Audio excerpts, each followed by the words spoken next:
जैसा कि आप लोगों को बताया था IBPS क्लर्क का मेंस था, तो मेरा भी एग्ज़ाम था कानपुर में और मैं दे के आया। अगर मैं आपको पूरा एनालिसिस देता हूँ। अगर मैं उसकी बात करूँ लेवल क्या था, तो पूरे एग्ज़ाम का लेवल था मॉडरेट ही था। पूरा पेपर मॉडरेट था, मतलब ज़्यादा टफ नहीं था। हाई साइड पे सिर्फ और सिर्फ रीजनिंग ही थी। रीजनिंग हाई साइड पे क्यों थी, मैं आपको आगे बताता हूँ कि रीजनिंग में ऐसा क्या था जो रीजनिंग को टफ बना दिया पूरे एग्ज़ाम के पेपर में। पहले लेकिन सबसे पहले स्टार्ट करेंगे हम जीए से। एग्ज़ाम में सबसे पहले खुला था जीए का सेक्शन। उसमें रैंकिंग रिपोर्ट से 2 क्वेश्चन आए थे। एक क्वेश्चन आया था रैंकिंग से 2 क्वेश्चन आए थे। एक क्वेश्चन आया था एक्सपोर्ट प्रिपेयरनेस इंडेक्स में कौन सा स्टेट टॉप पर है। एक्सपोर्ट प्रिपेयरनेस इंडेक्स में कौन सा स्टेट टॉप पर है, इसका तमिलनाडु होगा आंसर। और एक क्वेश्चन आया था जेंडर इक्वलिटी इंडेक्स जो आया था, उसमें से पूछा था कि इंडिया से नीचे कौन सी कंट्री है। 5 ऑप्शन दिए थे, उसमें ये पूछा था इंडिया से नीचे कौन सी कंट्री है। और वो ऑप्शन थे Bangladesh, Sri Lanka, Saudi Arabia, Myanmar और इथोपिया। इसमें से पूछते तो मेरे को था ना सऊदी अरेबिया और इथोपिया में कन्फ्यूजन था, तो मैं तो ये छोड़ आया था। ओवरऑल मैंने इसमें श्योर शॉट 29 किया मेरे को, जिसमें 100% मैं श्योर था कि यही होगा, उसमें मैंने करने को मैं 40+ भी कर सकता था। मतलब कम से कम 10 क्वेश्चन तो ऐसा होगा ही जिसमें मेरे को 2 ऑप्शन में था डाउट कि ये होगा या तो ये होगा, मतलब इन दोनों में एक तो होगा ही। फिर मैंने चेक करा ना, तो इसमें मैं 3 से 4 तो मेरे सही हो ही जाते हैं। इसलिए मैं क्या फिर करा नहीं, मैंने छोड़ दिया। पता नहीं क्या लास्ट में, पता है लास्ट ईयर क्या हुआ था मेरा, जब 1 नंबर से रह गया था मैं, तो उसमें यही मेरे को लगा था अगर मैं इन्हें छोड़ देता जो मैंने तुक्के मारे तो मेरा हो जाता। इसलिए मैंने तुक्के मारे नहीं, मैंने श्योर शॉट करे 29। उसके बाद बैंकिंग में काफ़ी क्वेश्चन आए थे। एक आया था येस बैंक का कौन सा ऐप है, आइरिस जो येस बैंक का था वो था। BIS का हेडक्वार्टर पूछा था जो बेसेल्स में है, BIS का हेडक्वार्टर पूछा। उसके बाद पोर्टल से आए थे 2 क्वेश्चन। एक उद्गम पोर्टल था, ये RBI का क्वेश्चन पोर्टल था अनक्लेम डिपॉजिट के लिए। उल्लास पोर्टल की शायद मिनिस्ट्री पूछी थी, किस मिनिस्ट्री अंडर आता है, ठीक है। और पूछा था हाँ पूछा था कि अगस्त में या जुलाई में एनवायरनमेंट मिनिस्ट्री ने प्रेसिडेंट मुर्मू जी से कुछ पुरस्कार मुर्मू जी ने डिस्ट्रीब्यूट करे थे, उसका नाम क्या था, तो भूमि सम्मान था उसका नाम। और एक इंडिया UAE 2 क्वेश्चन आए थे। इंडिया UAE से रिलेशन से 2 क्वेश्चन आए थे। इन लोग का पूछा था कि कौन सा इन लोग का ऐसा वो है जिसका इन्होंने 1 ईयर सेलिब्रेट करा। किसका, तो इनका था CAPA का, इन लोगों ने 1 ईयर सेलिब्रेट करा था, ठीक है। एक क्वेश्चन और था कि इंडिया की करेंसी जैसे रुपी है वैसे UAE की दिरहम पूछी। मतलब ऐसे सीधा नहीं पूछा था कि इंडिया की है तो UAE की क्या, ऐसे पूछा था कि इंडिया और UAE ने जो ट्रेड स्टार्ट करी है वो अपनी अपनी करेंसी में स्टार्ट करी है। जैसे इंडिया उसके लिए मतलब रुपी में करेगा तो UAE किसके लिए करेगा, तो UAE ऐसे करके UAE की करेंसी पूछ ली थी। उसके बाद एक क्वेश्चन और पूछा था कि जो उसके लिए फार्मा में और डॉक्टरों को सिखाने के लिए जो एक पोर्टल लॉन्च करा है उसका क्या नाम था, जो सक्षम पोर्टल लॉन्च हुआ था उससे क्वेश्चन आया था। सक्षम मतलब पोर्टल ही पूछ रहा था, सक्षम कौन कौन सा पोर्टल लॉन्च करा है, सक्षम। उसके बाद और भी क्वेश्चन आए थे। हाँ, और एक क्वेश्चन IPL से क्वेश्चन आया था कि IPL की मोस्ट वैल्यूएबल टीम कौन सी थी इस ईयर की 2023 की, जो कि CSK थी। ये वाला क्वेश्चन आया था। उसके बाद पूछा था जो प्राण है वो क्या बोलते हैं, उसमें क्या दिया जाता है, ऐसे कुछ था। मेरे को ये वाला क्वेश्चन याद नहीं है एग्जैक्ट, तो इसको छोड़ते हैं। मैं और आपको बताता हूँ आगे। हाँ, था कि इसरो ने सैटेलाइट लॉन्च करी सिंगापुर बेस्ड कंपनी की। इसमें से पूछ लिया था कि जो सबसे हैवी सैटेलाइट थी वो कहाँ वो लॉन्च करी, मतलब अर्थ के कौन से ऑर्बिट में, ऐसा कुछ था क्वेश्चन। 5 ऑप्शन थे, तो क्वेश्चन मेरे को थोड़ा बहुत याद है लेकिन मेरे को ऑप्शन याद नहीं है, मैंने ये स्किप कर दिया था इसलिए मेरे को याद नहीं है। उसके बाद हाँ, एक क्वेश्चन उसमें बैंकिंग अवेयरनेस में क्वेश्चन जो था मेरे को 1-2 क्वेश्चन उसके भी याद है कि NBFC जो है वो कितने, उसका टाइप पूछा था कि कौन सा टाइप नहीं है, तो NBFC क्रेडिट रेटिंग करके था, वो नहीं होता NBFC का टाइम। उसके अलावा NBFC फैक्टर और जो भी थे NBFC के टाइप वो सारे थे। एक क्वेश्चन था इसमें से कि इनमें से कौन सी जो बैंक्स हैं वो जो है वो नहीं कर सकती, काशा नहीं कर सकती, मतलब करंट अकाउंट और सेविंग अकाउंट नहीं ओपन कर सकती, ऐसा कुछ था। पेमेंट बैंक ऑप्शन में था, अर्बन कोऑपरेटिव बैंक भी था, उसमें NBFC था ऑप्शन में एक। NBFC लगाया मैंने, उसका NBFC होगा, मैंने सर से कंफर्म करा था। उसके बाद एक क्वेश्चन आया था कि आई एन एस विक्रांत को लास्ट ईयर सितंबर में इंट्रोड्यूस करा गया था। तो ये पूछा गया था कि इसको किसने बनाया है, ऐसा क्वेश्चन था, ठीक है। उसमें जैसे गोवा शिपयार्ड लिमिटेड और मस्गाउट शिपयार्ड लिमिटेड ऐसे ऑप्शन थे। ये था, मेरे को आता नहीं था तो मैंने इसको छोड़ दिया। और डिफेंस में एक और क्वेश्चन था कि INS द्रोणाचार्य जो है इंस्टीट्यूट है वो किसके लिए है, मतलब उसमें क्या ट्रेनिंग देते हैं, सेलर्स को ट्रेनिंग देते हैं, सबमरीन वाली ट्रेनिंग देते हैं, गनरी, ऐसे करके था। 5 ऑप्शन थे इसमें भी। -2/4 वाले में। मतलब ऐसे को मैं अगर ओवरऑल बोलूँ तो ऐसे ऑप्शन फंसाने वाले नहीं थे। अगर आपको कोई चीज़ है उसमें कन्फ्यूज़न, मतलब एक दो ऑप्शन ऐसे थे जिसमें कन्फ्यूजन था मेरे को, ऐसा नहीं है मतलब कि बहुत ही ज़्यादा टफ थे ऐसा कुछ। उसके बाद और भी क्वेश्चन मैं बताता हूँ। मैं तो लिख के आया था क्वेश्चन, 1 मिनट में बताता हूँ। मैं लिख के लाया हूँ क्वेश्चन सारे। हाँ, एक ये था कि स्पाइस बोर्ड जो है, स्पाइस बोर्ड ये किस मिनिस्ट्री के अंतर्गत है, कि किस मिनिस्ट्री में आता है। तो इसका था कॉमर्स एंड इंडस्ट्री वाली में। ये देखो मैं क्वेश्चन लिख के लाया हूँ। ये जो लास्ट को जो मिलता है ना रफ सीट, उसके लास्ट वाले पेज पे मैंने लिख लिए थे। 10 मिनट बच गया था यार, मैंने शॉर्ट शॉर्ट वाले कर लिए। उसके बाद मैं बैठा था तो मैंने सारे क्वेश्चन ही नोट कर लिए। और एक और था कि ईडा का टारगेट पूछा था कि इंश्योरेंस, ईडा ने टारगेट लिया था इंश्योरेंस फॉर ऑल का, वो उसका किस ईयर का है टारगेट, 2047 का है टारगेट ईडा का, ये पूछा था। और मैं देखता हूँ, हाँ ये पूछा था कि एटीएम वाइट लेवल एटीएम किस कंपनी ने स्टार्ट करे हैं, 12K प्लस, उसका लाइसेंस का पूछा था क्या हो। ये मेरे को आता नहीं था, मैंने इसका गूगल करा था, इसका इंडिया फर्स्ट था आंसर। मैं इसका हिटाची लगाया दे रहा था, गलत हो जाता तो मैंने इसको छोड़ दिया, बाद में लगा ठीक किया। और सबसे ईजी क्वेश्चन, अगर सबसे ईजी क्वेश्चन आया था कि थ्रेड ऐप किसने लॉन्च करा, जो अभी इंस्टाग्राम वाला जो आया ना थ्रेड ऐप, वो था सबसे ईजी क्वेश्चन, यही था। ठीक है। और हाँ, एक क्वेश्चन था G20 से भी क्वेश्चन आया था। G20 से एक क्वेश्चन आया था, G20 में जो इंडिया मोदी जी ने सिक्के लॉन्च करे वो किस किस उसके थे, मतलब 75 रुपीज़ का था और 100 रुपीज़ का था, ऐसा था ये। मतलब ये तो मेरे को पता था, ये वाला क्वेश्चन था। उसके बाद पूछा था, हाँ इलेक्ट्रल बोर्ड का था क्वेश्चन। मतलब स्टेटमेंट दिया था कि इलेक्ट्रल बोर्ड जो है वो SBI ने इशू करा। तो इसमें मतलब पूछा था इसका कुछ टाइप का पूछ लिया था, मेरे को इतना कंफर्म याद नहीं है कि क्या है। मतलब जीरो करके एक भी क्वेश्चन था, जीरो डेप्ट वाला भी था, मेरे को इतना कंफर्म नहीं है, ऐसा कुछ पूछा था। हाँ, और एक और पूछा था कोई, अरे यार उसका पूछा था जो एक स्कीम का किसी का पूछा था कि उसमें पार्शियल डिसेबिलिटी जो हो जाती है उसके लिए क्या मतलब कितना पैसा मिलता है, कौन सी था स्कीम, मेरे को याद नहीं आ रही। उसका 1 लाख था आंसर। अब मेरे को डाउट है, मैं क्वेश्चन ना मेरे पास क्वेश्चन है सारे, तो मैं कोशिश करूँगा इस वीडियो में क्वेश्चन लगा दूँ। मेरे पास क्वेश्चन तो है 50, मैंने यहाँ वहाँ से सारे मिलाने के लिए इकट्ठे करे थे। और मेरे को जितना याद आ रहा है, हाँ T+3 जो था अभी, जो ट्रेड सेटलमेंट वाला था क्वेश्चन, तो इसमें ये पूछा था ये कौन करता है। मतलब ऑप्शन था सेबी, RBI, NHB, नेफ्टबिड, ऐसे करके क्वेश्चन था। तो इसका सेबी था, जो आंसर ट्रेड वाला काम करता है वो था सेबी वाला। उसके बाद क्वेश्चन और मैंने देखिए एक्सपोर्ट प्रिपेयरनेस वाला हो गया। ऐसे क्वेश्चन थे, मैं क्वेश्चन कोशिश करूँगा मैं इस वीडियो में क्वेश्चन लगा दूँ पूरे 50, मतलब जितने मेरे पास हैं। ठीक है, ये क्वेश्चन थे। हाँ, जैसे ये क्वेश्चन मेरे को अभी याद है, ये वो पूछा था RBI ने जो उसका, मतलब ऐसे क्या क्वेश्चन ये था, RBI ने एक बैंक है नॉन यूंग बैंक, नाम है उसका नॉन यूंग बैंक, उसको बोलते हैं, उसको लाइसेंस दिया तो किस कंट्री का है, ऐसे था। तो वो सेवल साउथ कोरिया का बैंक था, ये वाला क्वेश्चन था इसका नॉन यूंग बैंक का। और क्वेश्चन भी थे नंबर 1 से, कुछ ऐसे क्वेश्चन आए थे। और स्पोर्ट में क्वेश्चन, स्पोर्ट में IPL वाला ही आया था। और कौन सा आया था, साइंस एंड टेक्नोलॉजी में हो गया इसरो वाला।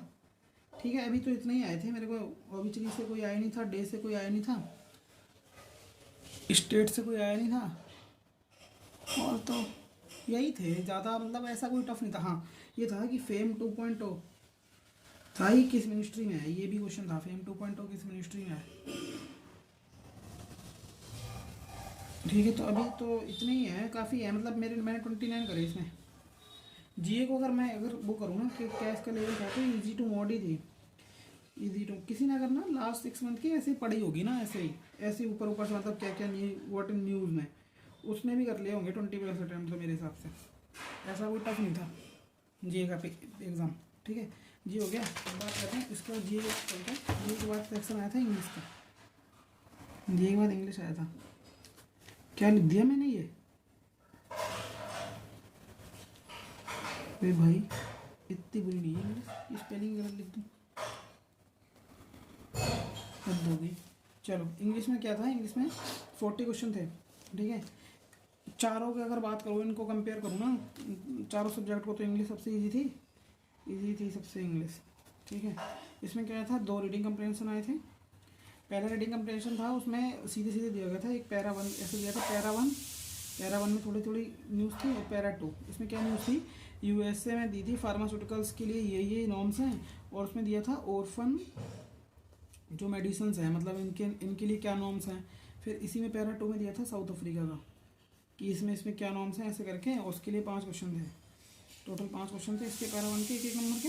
उसके बाद जो दूसरा रीडिंग कम्बिनेशन आया था उसमें आया था कि न्यूजीलैंड का न्यूज़ था, थोड़ा डेटाबेस था जिसमें था कि जो हाउसिंग के लेकर था कि मतलब क्या उनकी स्कीम है हाउस बनवाने को, या मतलब क्या उन्होंने बोला है उनके उसमें वोटिंग टाइम पे, वो सब था कि क्या मतलब है ऐसे करके था। 5 क्वेश्चन थे इसमें, 2 क्वेश्चन तो डेटाबेस ही थे।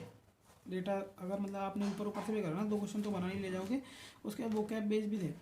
उसके बाद उसका था फिल इन द ब्लैंक्स, तो नहीं आया था, फिल इन द ब्लैंक्स था। फिल इन द ब्लैंक्स ऐसे था जैसे कोई सेंटेंस दिया है ना छोटा सा, जैसे एक सेंटेंस दे दिया, ठीक है, फिर ये दे दिया, तो इस वाले सेंटेंस में ना एक पूरा सेंटेंस का कनेक्ट करना था, इस वाले सेंटेंस में एक वर्ड कनेक्ट करना था।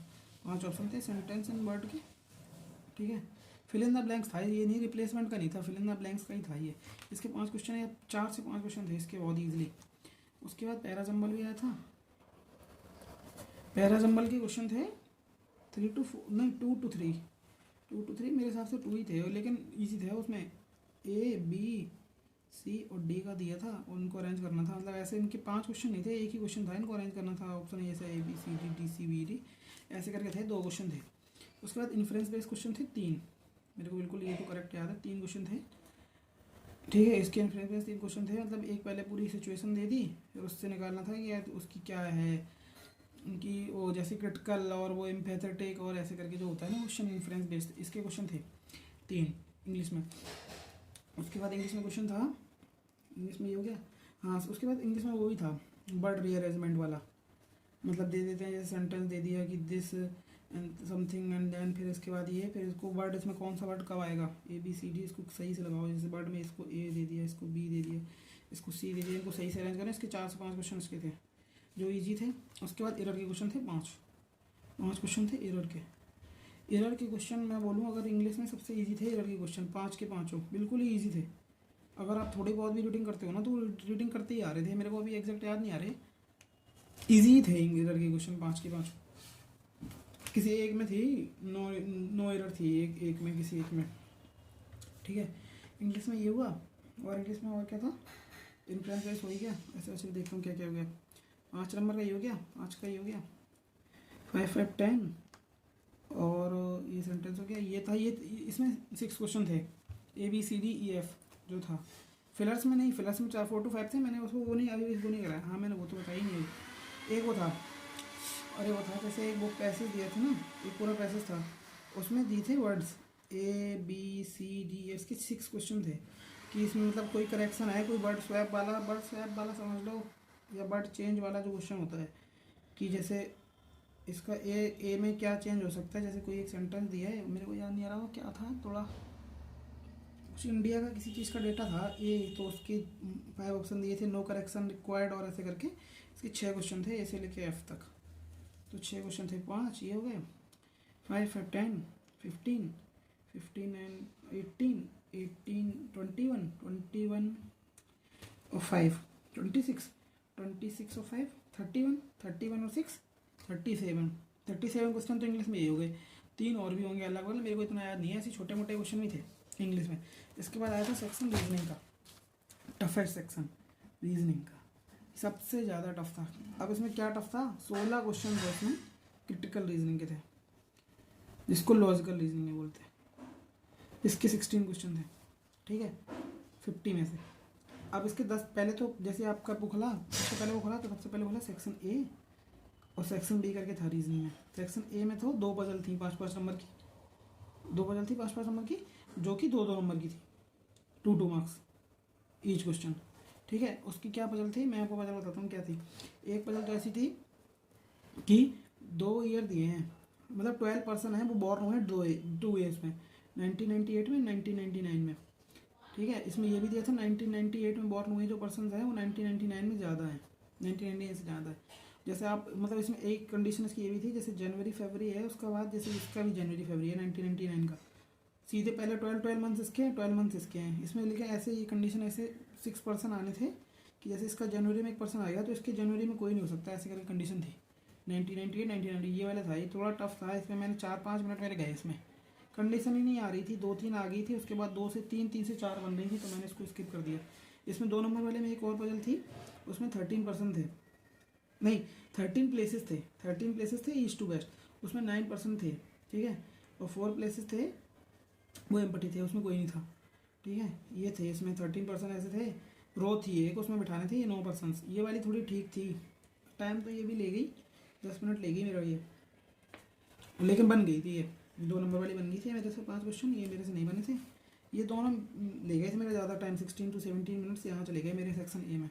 लेकिन सेक्शन बी में जब आया ना, तो पहली पजल सेक्शन बी में आते ही पहली पजल थी, मैंने पढ़ा तो पहले मैंने उसमें मैं क्या करा, वो थी जैसे फ्लैट फ्लोर वाली होती है ना, उस टाइप की थी कि 3 फ्लोर हैं, ठीक है, 3 बिल्डिंग्स हैं, इसमें पर्सन दिए गए थे कि ये हैं, ईस्ट वेस्ट हैं एक दूसरे के, ऐसे करके कंडीशंस थी। और पहले मैंने सोचा कि 5-5 या 6-6 होंगे किसी में, वो पजल मैंने पढ़ी नहीं, क्योंकि यहाँ टाइम वेस्ट हो गया था, थोड़ा पैनिक में भी आ गया था। फिर जब मैंने करना स्टार्ट करी तो अरे वो बहुत ही ज़्यादा, जैसे वी में फिर ए में 6 का डिफरेंस है, फिर ए से वाई भी है, वो इसके ईस्ट में है, वो इसके वेस्ट में है, ऐसे करके कंडीशन थी, काफ़ी ज़्यादा पर्सन आ रहे थे, इसमें भी टाइम गया, ये भी नहीं हुई, ठीक है। उसके बाद आए क्रिटिकल पे, जब क्रिटिकल में आया तो क्रिटिकल रीजनिंग कौन अटैम्प्ट करता है, मैंने तो क्रिटिकल रीजनिंग नहीं अटैम्प्ट करी, पहले मैंने क्वेश्चन ढूंढे, तो सिंगल वाली पजल भी थी, जैसे क्लर्क प्री में आती है ना कि एक सिंगल थी पजल दे दी, उसमें एक क्वेश्चन आ गया, वो हो गया, ठीक है, ऐसे करके थे, 3 पजल थी ऐसे।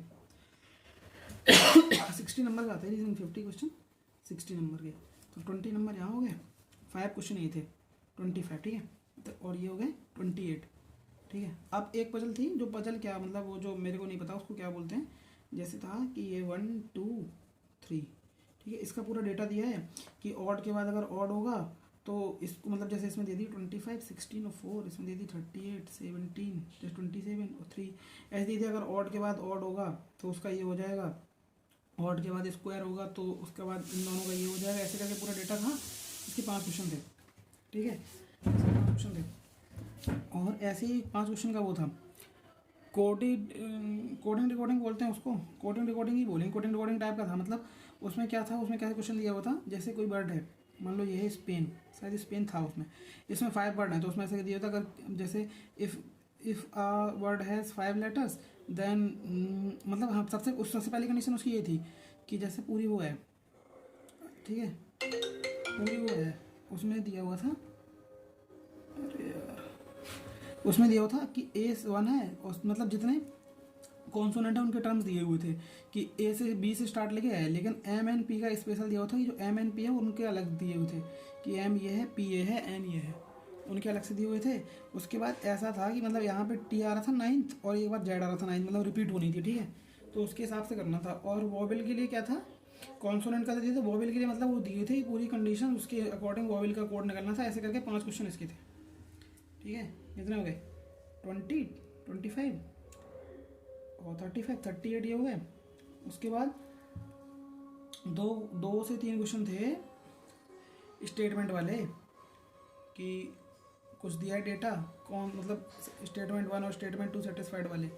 और इसमें सबसे इजी पार्ट क्या था, इसमें 5 क्वेश्चन थे सिलोजिज्म के, 5 नहीं थे 4 थे, जिसमें स्टेटमेंट थे 4 स्टेटमेंट थे सब में, और उसकी कंक्लूजन थे 3 कंक्लूजन थे, 4 स्टेटमेंट थे, 4 से ज़्यादा टफ नहीं था, इसका ईजी था।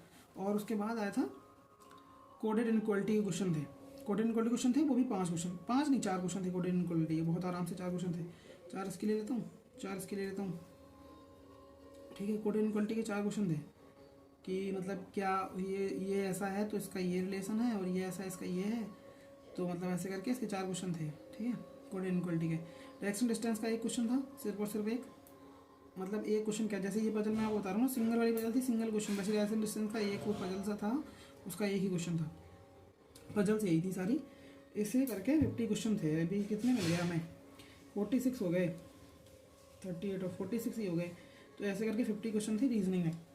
अभी मैं बात करता हूँ क्वांट की। क्वांट का पेपर ठीक था, मतलब मॉडरेट ही था, थोड़ा कैलकुलेटिव था, मतलब ऐसा टफ नहीं था कि मतलब कोई DI ऐसी थी जो उम्मीद से परे थी, ऐसा कुछ नहीं था। क्वांट में आया था, क्वांट में आए थे 3 तो DI थी मेरे हिसाब से, हाँ 3 DI थी, मैं एक बनाई नहीं, मैंने 2 बनाई, मेरे को पता है। एक कैसलेट भी था। कैसलेट में क्या था, 3 डेटा वो दिए हुए थे, 2010, 14, 18। स्पोर्ट्स क्लब करके था इसमें, पता है पूरा मतलब क्वेश्चन ये दिया, मतलब पूरा ऐसे करके दिया हुआ था कि ये इसका इतना है, 2P2Q, मतलब नहीं 2P2Q वाला था वो था मिसिंग में, मतलब ऐसे स्पोर्ट्स क्लब करके ही था। कैसलेट मतलब वो जो थी कैसलेट थी, इजी कैसलेट थी, कोई टफ नहीं थी, पूरा डेटा एक्सट्रैक्ट हो रहा था उसी में से। ठीक है, उसके बाद डीआई की बात करते हैं, तो डीआई आई थी 3। एक डीआई आई थी, पहले वेन डायग्राम दिया था, उसके 4 डेटा दिए थे ABCD। ठीक है, उसका ABCD दिया हुआ था 4 डेटा।